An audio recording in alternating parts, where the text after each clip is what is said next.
Welcome. You've got dads. That cut out really quickly, didn't it? Okay, so we are gonna speak to Hugo. Middle school teacher, high school teacher, writer of scholarly articles on 18th century literature for various esteemed publications. If you're on here to tell me that my son put a cherry bomb in your trash, I know and I'm sorry. Friday night, you're most likely to brew some strong tea and paint my miniatures. If you had one thing to take with you on a desert island, what would it be? A remembrance of thing passed by Marcel Proust. What are your turn-ons? Muscles. What did you want to be when you grew up? Movie star. What's your favourite movie genre? Documentaries on arts history. What's your ideal date? Each of us read a different book on opposite sides of the couch in comfortable silence. What do you never leave home without? My glasses. Actually, I forget them at home a lot. I spend lots of time thinking about. I worry that people who are against e-readers are more in love with the idea of books than actually reading them. Ooh.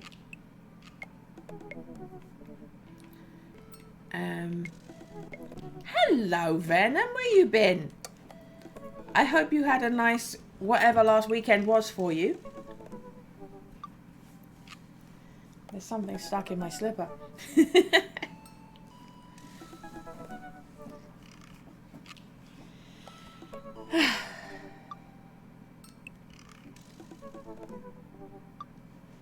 I see you, Kachansky. You're a good girl.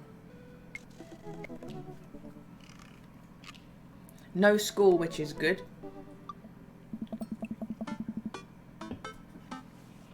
Okay. I navigate to Hugo's dad book page and type out a message. Hey Hugo, great seeing you at the barbecue. Wanna hang out sometime? He's still bringing up the barbecue despite the fact we hung out at an art gallery together the day before.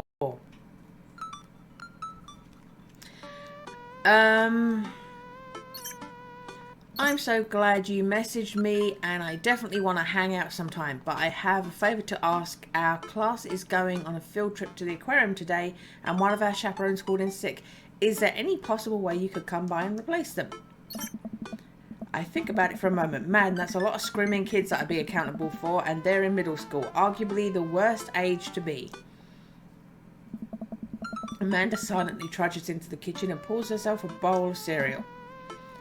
Morning, Amanda. Morning, Pops. Hey, how was middle school for you? Ugh. Bad, but nobody likes middle school. It's 3 years of bad acne, crying, and being generally terrible. Aww. Everyone sucks. No self-awareness. It's just a bunch of hormonal teenagers locked in a gross old building for 40 plus hours a week, doing long division and starting fights over, I don't know, pizza day. Top 40s pop. Middle schoolers should be avoided at all costs. What was your middle school experience like? I don't remember. It was so long ago, we probably rode dinosaurs to class and bartered for lunch with tiny skulls of the animals we had slain. You probably had to walk uphill in the snow both ways too, huh? And we liked it. See, middle schoolers are reprehensible. Wait, why are you asking me about middle school? Oh, Mr. Vega requested my help to chaperone his middle school class to the aquarium. Just wanted to know what I was in for. You get to go to the aquarium? Are you kidding me? The last field trip I got to go on was the clam chowder factory. They didn't even give us clam chowder. They gave us square pizza at a clam chowder factory. Oh, is that why you won't eat clam chowder anymore? No, because it's Bobby Wellingham threw up one of the vats of clam chowder and now I'm the only one... Oh, and I'm the only one who saw it happen. It haunts me. Right, let's leave that story firmly in the past. Anyway, you should just do it. Mr. Vega sounds like he could really use the help. Plus, you get to hang out with cool fish. Amanda, I get kind of weird about aquariums. The ocean makes me nervous. Wait, are you worried that a whale is going to pop out of the touch tank and swallow you whole? Don't you put fear in my heart. Well, do they have penguins there? Yes, they have penguins there. Yes. Then it's settled. Penguins outweigh fear of the ocean. I sit back down at the computer and let Hugo know that I'm available. He tells me to meet him at the aquarium and gives me the address. I grab my keys and kiss Amanda on the forehead before I head out. I arrive at the aquarium to find that school buses have beaten me there. Pre-teens huddle around the teachers in small groups, yelling at each other and goofing off. Every teacher looks like they're at their wits' end. I don't know. Hugo jogs up to me looking frazzled. I'm so glad you're here. Hugo. It's been a debacle all morning. We're short-handed and most of the kids won't stop screaming, as I'm sure you know is the case with all middle schoolers. I've lived through Amanda at 12. I'm all too familiar. Oh. Great. Well, it's you and me chaperoning a group of 10 kids. They're over there. Hugo walks me over to a gaggle of preteens who are all sitting on the ground playing with their phones. They're not kicking each other like some of the other groups, so we're off to a good start. Can you guys put your phones away? All of the kids look up for a moment to stare at Hugo. They then go back to texting. At least they're quiet? Too quiet. These guys are up to something. I can feel it. There's no way. They're too busy thinking about not getting food stuck in their braces to pull any stunts. It's middle school after all. We'll see. The classes start filing into the aquarium and Hugo hands out a massive staple packet of paper to each kid. These are due at the end of the field trip. Yes, there will be a grade. Yes, they will be for a grade. No, you cannot borrow a pencil. The kids collectively groan and grab the sheets for Hugo. What's in the packet? Honestly, it's just busy work so that the teachers can have a moment's reprieve. I think one of the questions asks them to sit quietly for 10 minutes to think about the Great Barrier Reef. Teacher hacks. I like that. Wait, I thought you were an English teacher. What does the aquarium have to do with books? We just did a unit on the old man and the sea. Nothing quite like introducing kids to the futile perseverance of the human spirit by making them pet stingrays. It gives us time to check out some of the exhibits as well. Come on, they have a phenomenal section of tropical fish. While the kids sit on the floor and pretend to do their assignments while they text, Hugo and I wander over to a large tank filled with brightly coloured fish. Hugo points to a brown and white fish with long spines. That right there is a lionfish. Did you know their stomachs expand to 30 times in size?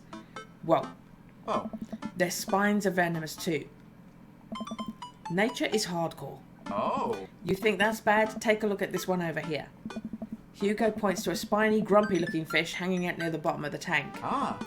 That's a stonefish, the most venomous fish in the world. And they just keep it here? Oh, they're relatively harmless so long as you don't step on them. What happens if you step on them? Tissue necrosis. Cool. Nature is wild. Man, Hugo seems to know a lot about fish. I feel the overwhelming need to go to impress him. Hey, see that fish over there? That one? Yeah, that's the American longfish, blue-nosed wiggly fish, humphead rat. Blue-nosed wiggly fish. Yeah, did you know that?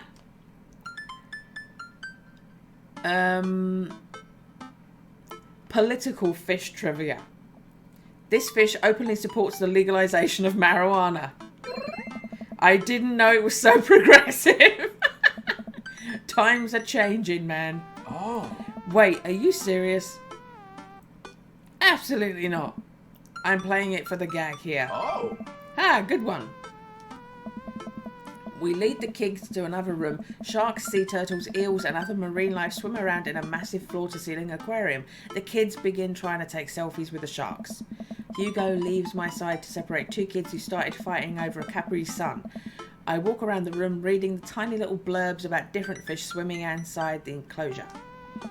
After a while, I look around and see Hugo again. He's gazing up at the aquarium in childlike wonder. The ripples in the water cast blue, moving shadows across his face. For someone surrounded by angry hormonal preteens, he looks completely peaceful. He looks really cute in this light. I hope he doesn't notice me staring. Wow. I walk over to join him. Beautiful, isn't it? Are those two sharks kissing? No, David, one's eating the other. Well, we stand together for a moment, admiring the wonders of marine life. We eventually make our way to the touch tank room, which seems to be the only thing the kids are actually interested in. The tank is filled with a variety of horseshoe crabs, sea urchins, stingrays, and small fish. I stand around the edges of the tank to keep a wary distance from the sea life. Who knows what kind of nefarious plans those horseshoe crabs have for my well-moisturised hands. Hugo rolls up his sleeve and sticks his hand in the water. Don't you want to pet some rays, David? Oh, I think I'm good. I think I should just stay over here and admire them from a respectable distance. Come on, it'll be fun and informative. Don't make fun of me, but I'm scared to touch them. I get weird when there's no glass separating us. I don't know what any of those things are, but I get the feeling that will probably bite me in my delicious hands if given the chance. Nothing in this tank can hurt you. The stingrays have had their barbs removed, the horseshoe crabs only eat little clams, and the anemones are perfectly safe to touch. Didn't you say there were those spiky things in there? They can mess you up. Those spiky things. The balls that have spikes coming out of them. I'm completely drawing a blank. Against my better judgment, I approach the tank, slowly dipping my hand into the cold water. I touch a stingray as it glides past me. See? Not so bad. It feels like slimy leather. Things get a lot less scary when you learn more about them, right? I dive my hand back into the touch tank with a renewed vigour for ocean life. Urchins! There you go. Urchins. Urchins can hurt you. I poke at some urchins and feel the hard carapace of a horseshoe crab. My hand brushes against Hugo's as we reach for the same anemone. I pull away blushing. Hugo smiles at me. Hey, you're supposed to be touching the fish. Sorry, I just get a little carried away sometimes. Wait. That girl over there looks suspicious. Why's that? Oh. Are backpacks usually that wet? Hold on. Susan, get back here. Hugo runs after a middle schooler and catches her before she can make it to the exit. Want to tell me what's in the bag? Textbooks? Want to tell me what's really in the bag? Susan won't budge. I walk over to Hugo and the girl. I think he might need a bad cop. Look, kid. I'm not afraid to hit a child.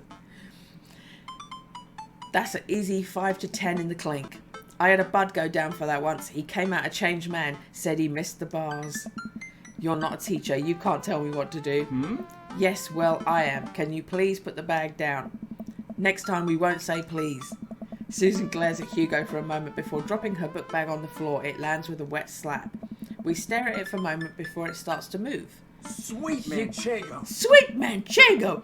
Hugo leans down and unzips backpack. Horseshoe crab frantically scuttles out and across the floor. An employee swoops in and scoops it up and places it back into the tank.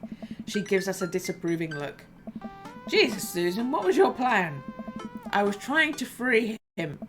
To where? Outside? Where he was going to die? Susan, go back to your group. We'll discuss this later. Yeah, and hands where we can see him.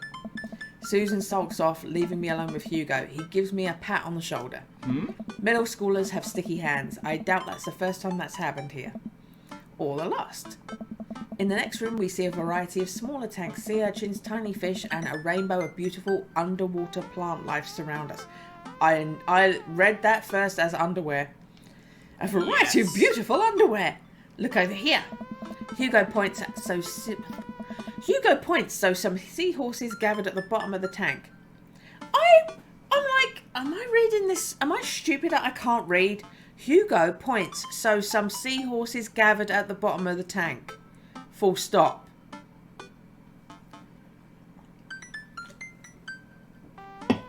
I think they're supposed to be at. One of them is in the middle giving birth. Hey. That's actually the male seahorse. Sort of takes fatherhood to a new level, doesn't it? Hey kids, come check this out. There's a male seahorse giving birth. A low murmur from the students. They just jump back on their phones. Hey. Fun fact, male seahorses can even give birth and then get pregnant the same day. Man, we thought we had it hard. Hey! I wonder if they have to deal with their kids' awkward teenage years too. All, however, many thousand of them. You seem to know a lot about marine life, Hugo. It's not really my specialty, but I do make a point to learn as much as possible whenever I can. I think that learning shouldn't end when you leave school. We should challenge ourselves to find more about the things we don't understand every day of our lives. Because if you stop learning, I don't think you'll ever be able to grow or change as a person. Good point. But I still don't trust the ocean. We'll get there. We finally make our way over to my favourite part of the tour, the Arctic exhibit. Do we get to see the penguins? Oh. Yes, we get to see the penguins. Hell yes. A group of kids run around the exhibits. They won't stop tapping on the glass of the puffin enclosure trying to get their attention. For at least a few moments, teachers, chaperones and students all seem to be having a great time. What was I so worried about? This isn't too bad. Whoa. Hugo suddenly grabs my arm. Oh my god, there's a student in the penguin enclosure. Wait, just kidding, it's very bad. Is it one of ours? I don't know. It most certainly is. Molly Henderson, Susan's friend. I look over to the penguins to see a determined looking kid crouching behind a rock. She's hiding just out of sight of one of the employees. Over on the side of the enclosure, I see a door to the exhibit ajar. Was it unlocked this whole time? We gotta stop her before the staff sees and bans our school for life. Hugo looks around. I'll create a distraction. Hugo runs towards the puffin exhibit and addresses the entire room. Everybody, everybody, everybody, I have an announcement. The whole room turns towards Hugo. Oh. Here's a few facts I bet you didn't know about penguins. Everybody just stares at Hugo confused. Well, this is my shot. I run into the enclosure and am greeted by a cold blast of air. Psst, hey. The girl whips around to look at me. Her nose is pink from the cold. You can't be in here. Neither can you. I tried to walk over to the girl, but the ground is so icy that I just end up slipping. I catch myself before I hit the ground, but the girl still laughs at me. Contrary to popular belief, penguins are birds. Birds are traditionally known to fly, but penguins cannot. I can understand some confusion when we are discussing the birdness of penguins. Who doesn't know a penguin is a bird, Hugo? Everyone knows a penguin is a bird.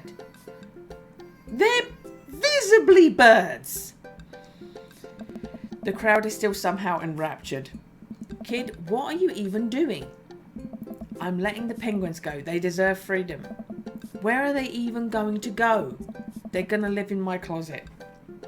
Look, I just don't even have the time to argue about this. We gotta get out of here. Not until I save a penguin. Little known fact is penguins only live in cold climates.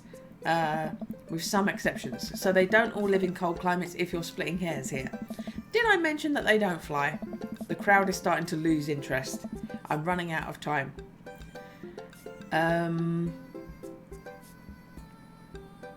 Try to relate to her. I think back to the time I released all the feeder mice from the pet store. It was a disaster. I was 6, but it was a disaster.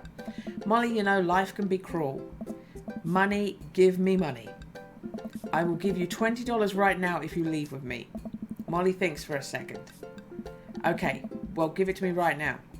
I reach into my pocket, pull out everything I have, examining each bill. Okay, well, I have $12 and some change. Also, there's a button here. Is that enough? Pay me the other 8 later and we'll have a deal. We move to shake on our arrangement before I suddenly realise there's a wave of penguins on their way out of the enclosure. We're gonna have to block these birds. Oh my god, is there a penguin minigame? There's a penguin minigame! Oh. Oh no, but that I poked this right in its face and it didn't do anything. I stabbed it with a sword and it didn't do anything. No, how? It doesn't do anything. It doesn't do anything. It doesn't do anything. This minigame doesn't work. How can I block them if it doesn't do anything? Am I? What is going on? I'm stabbing them with the sword. Oh, I bumped one back. Okay, this doesn't do anything. This doesn't do anything.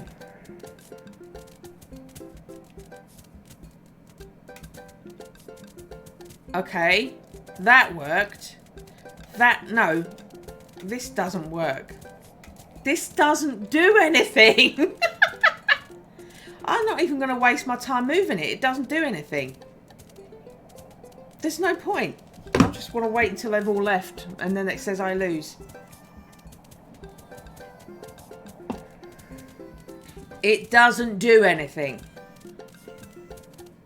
There's no way to win this.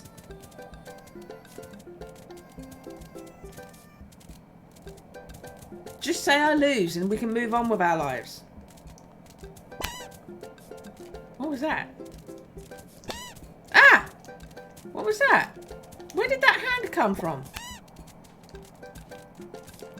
Where's this hand coming from? Oh! There's a thing I'm shooting out. Where did that come from? What's the... It would really help if you actually gave me an indication that there was a button I was supposed to push. It still doesn't work, but once in a while a hand comes out of the sword and pushes him. It's not... Does it work or not? Which one is the... Which one is the hand button?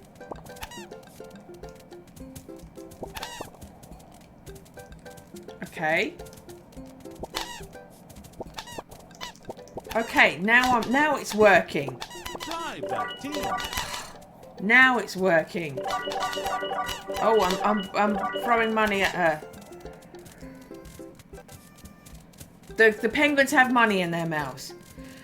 Do you know what? You've really got to tell me that there's a button I need to push because I was just swinging that sword backwards and forwards. S tier for that. You gave me an S tier for that. Okay, so far that is the shittest minigame because you gave me nothing. And even though I didn't even do it for a full minute, I got S tier. That is a shit minigame. You got me so excited it being a minigame about penguins.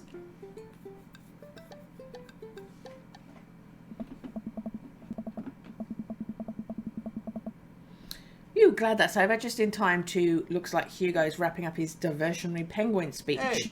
And that's why I think penguins are one of the best animals in the world. A few people in the audience clap out of a sense of duty. Everybody starts dispersing. Hugo spots us from across the way and runs over. Molly, what were you doing in there? I was liberating animals, Mr. Vega. You realise that the penguins can only survive in Arctic temperatures, right? You would have had a dead penguin on your hands. Well, it was the thought that counts. No, Molly, it wasn't. Molly turns to me. You owe me $8. Huh? What? Just, I'll pay you later, kid. Molly runs off towards Susan, I suppose so they can compare animal thief notes. You're not off the hook, Molly. Ah. David, did you just bribe a child?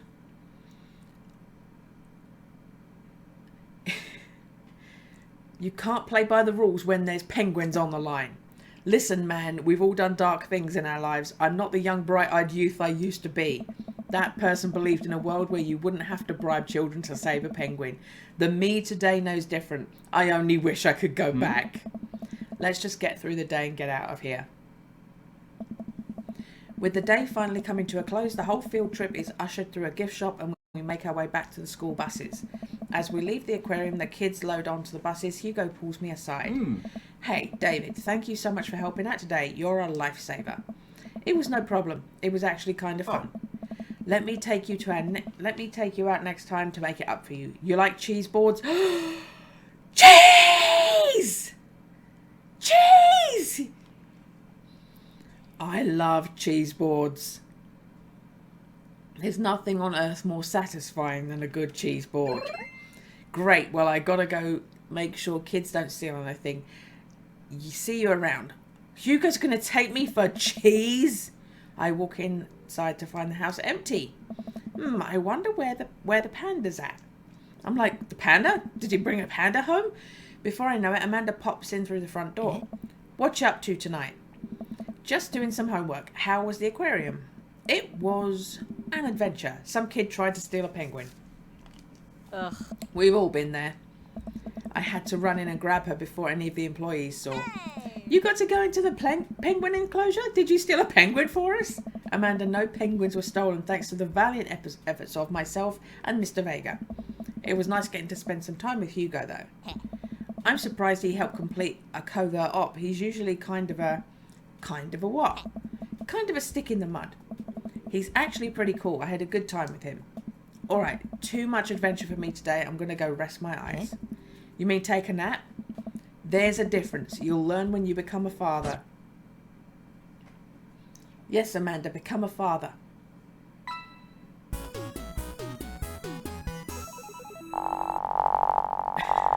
Seahorse. Looks like Paradise Lost just got found. I've got an S-tier date, but who's Colin? Who's Colin?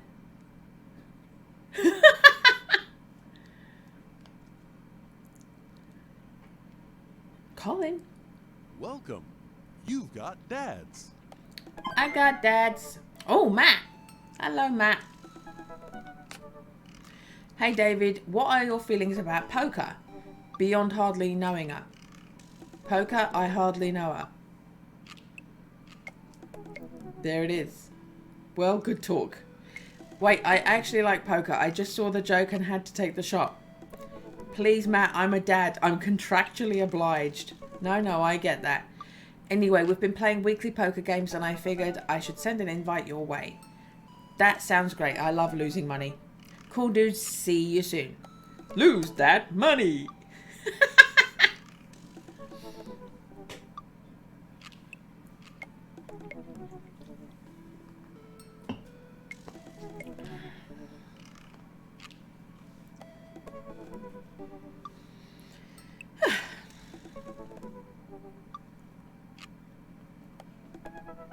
They're gone all quiet now. They crunched up a load of salad. Matt invited me to a poker night at Joseph's house. Oh, Joseph again! I put on my going out coat and walk over. Across the way I spot Matt, who's walking over from his own house. He got a case of beer under his arm. Crap, I should have bought something. Hey, man. Crap, I should have bought something. Haha, no worries, man. It's your first time. Just bring a full wallet. How long have you guys been at this for? Years, buddy. Just a nice way to keep in touch with the guys. It's never really high stakes. We pass through the fence enclosing Joseph's backyard. Craig, Brian and Joseph hover around the patio, drinking beer and chatting. Robert sits in the corner brooding as usual. What was that noise, Joseph? David, glad you could make it. Oh. So am I. I'm psyched to take all your money. Just like old times. Craig's the resident shark. We prefer the person who's good at poker. I'm well aware. Craig's always been suspiciously good at poker. Are you still as terrible as you were in college?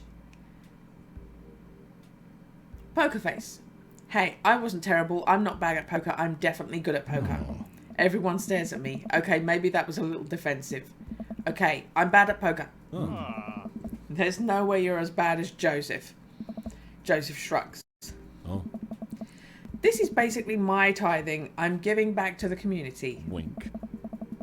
Wink. Plus, I'm happy to just sit here and eat all of Brian's snacks. Yeah. Guess who bought pigs in a blanket? Not Craig. Hey, my chia seed granola energy balls are just as delicious. Everybody laughs. Let's just get the game going. See, Robert and Craig were standing next to each other. Robert and Craig are a thing. Or at least Robert wants it to be a thing. We all take a seat at the table and Matt starts dealing cards. The first couple of rounds go by easy as I'm getting the hang of things, but it's obvious that Craig is running the show here. Craig, how did you get so good at this? It's pretty easy. You just start getting a feel for everybody's tell, like Matt will scratch his ear. Oh. Hey. Brian adjusts his pants when he's trying to lie. Now wait a second. And I think you just loudly announced to the whole room when you have a good hand. Yep, that's me. What's Joseph's tell? Everything. Literally everything. The man is an open book. He couldn't lie if he tried. Well, at least I have God on my side. Oh. See, you can't even say that with a straight face. What about Robert? Honestly, the man's an enigma. Matt, get out the way. You're blocking true love. Robert raises his glass of whiskey to us in a solemn salute. I think he'd wipe the floor if he actually tried. I'm just here because I enjoy the company. Hey. Robert pulls out his phone and stares at it. You're just here because you enjoy Craig's company, Robert. Oh. Robert, is that a flip phone? Yeah. What? Are you a drug dealer now? Oh. Yeah. What did you need? Horse, speed, Tijuana, Johnny's? I can get you the street stuff easy, but if you're looking for something exotic or designer, that's maybe 72 hours and a favour called. Maybe I won't need you today. Maybe I won't need you tomorrow. But someday. Oh, I don't really. I think I'm good. Right. But still, if you got the coin, I got the goods. I dropped my phone in the toilet and this is the backup until I can get it replaced under warranty. Everyone murmurs their sympathies. We've all been there. We go back to playing. I really gotta stop eating these pigs in blankets. Pigs in blankets. I don't know, but they're very good. I think there might be cheese in them. Cheese. Oof, I don't know if I got enough to raise you on this. You can always bet your firstborn. Bro. If you think you can handle another one, be my guest. Brian and Hazel are a handful, to say the least. Buddy, you think 3 kids is a handful? Try 4. I'm operating 100% dad capacity at all times. Actually, it's technically 5. Christine saw a commercial for one of those dolls that poop and wouldn't stop asking for it. We ended up getting it for her birthday, but she's so grossed out by the fake baby poop that she makes me change its diapers. So now I'm changing the real baby and the fake baby. There's just a lot of poop in my household right now. Daisy got one of those a while back. One night I walk in on her and she had tried to take the doll apart to see how a poop mechanism worked, but then she couldn't put it back together and started crying. Poop everywhere. Fake poop, but still. That reminds me of, wait, do we all have poop doll stories? Everybody nods in agreement. Guys, I really don't need any more poop in my life than there is already. Can we just get back to poker and not talk about poop? Matt deals another hand and we quickly forget about the poop. We run out of pigs in blankets, so we switch over to Craig's healthy snack food. It actually isn't terrible. These kale chips are phenomenal. We should sell these at the coffee shop. It's my own recipe. I'd be happy to give it to you guys. I can see it now. Pierce the kale chips. I don't know what that means. I'm assuming that's a music reference and I do not get it. Pierce the Veil is a popular post-hardcore screamo band out of San Diego. We all look at Matt confused. It's maybe not any of your wheelhouses. How's the shop nowadays? Busy as ever. I'm toying with the idea of hiring another person to work the counter, but I haven't found a good candidate. If Amanda's looking for a summer gig, let me know. That's really nice of you, but I think she's been burned too badly by coffee shops before. Literally, not figuratively. Matt cocks his head to the side. I'll ask her though. We get down to the final hand of the night and it's Craig in the lead by a landslide. Joseph has long since lost all his chips and has taken to tidying up, refusing to help the rest of us. Brian deals all the cards. So what's going to take for me and Robert to give a damn on this round? Robert looks up for his half-empty glass of whiskey. Do you really want to unleash the beast? Well, now I'm curious. Craig and Robert! I got a long history of being a gambling man, but I'll only do it if you make it interesting. None of this penny chip nonsense. I got a Lily's 18-year single blend sitting in my closet right now. We're saving it for when River turns 21, but I'm willing to put it up as collateral. Now you're talking my language. He throws the keys to the truck on his table. She's seen better days, but she can still pull a tree trunk out of the ground. Nope. Myself and everybody else at the table immediately folds. Deal the cards, Bry Guy. Are you guys sure you wanna... You heard the man, deal. Craig and Robert! They're being manly with each other. Everybody stepped back and left them to it. Brian deals the next round of cards. Craig stares daggers at Robert, who casually sips his whiskey. So I know what you might be thinking. Robert pulls his old workhorse up for grabs. His only mode of transportation. At times in his life, his only home. How could he be so sure of his abilities in gambling? I'll tell you right now, Craig.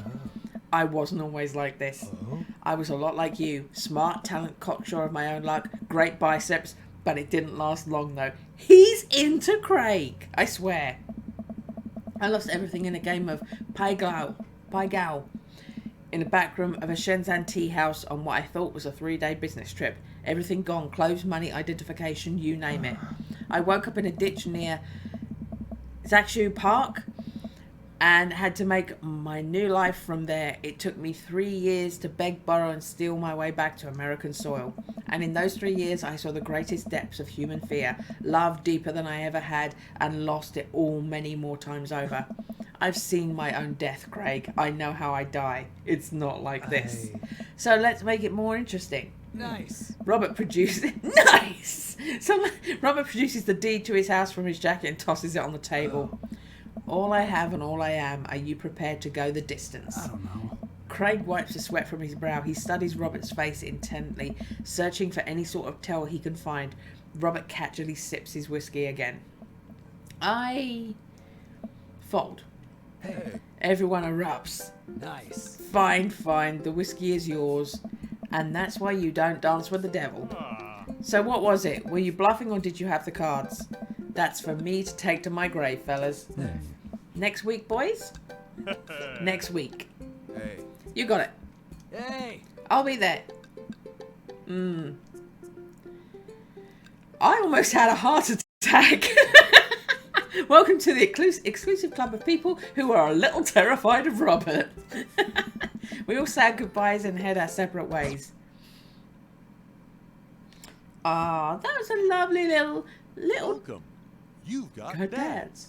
We had a lovely little date with Hugo. And then we had a game of cards. Hugo mentioned cheese. It's going to be a short one. We're going to have a little short thingy. So we just did the date and we did the thing. Because I've got a delivery coming. But that was a nice little check-in with Dream Daddy.